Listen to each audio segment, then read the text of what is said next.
Hey YouTube, it's Alan Sagano. I'm the president of ADS Consulting Group, and today I'm here to talk to you about Server Core. Server Core? What's Server Core? Well, Server Core basically was introduced in Windows Server 2008, and it's been in every version since then.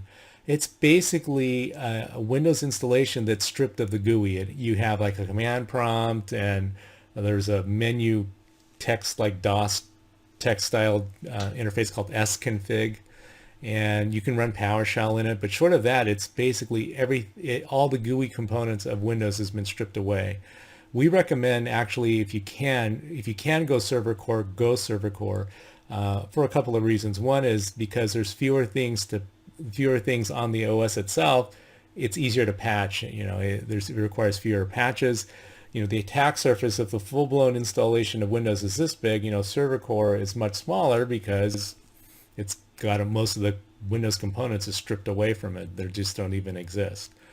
Almost all now Windows applications support Server Core. I think even Exchange 2019 supports installation on Server Core, and previous versions did not support installation on Server Core. If you're running Hyper-V server in a production environment, we feel that the installation of that Hyper-V server on Server Core should be mandatory, just because, again, if your Hyper-V server gets compromised, you're done. Just put away all your toys, stick a fork in you. You're absolutely done.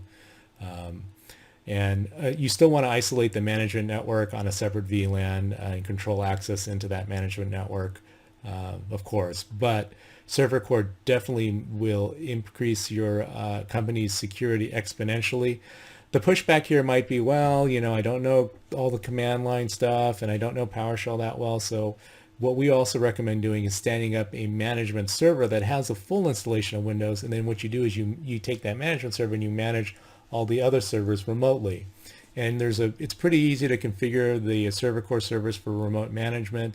So you get the goodness of the GUI with the management server, but the security of Server Core by having a much smaller footprint. So that's the tip of the day. Hopefully you like this content. If you do, please hit that subscribe button, and we'll keep making this content. Thanks a lot for listening, and we'll talk to you soon. Thanks a lot.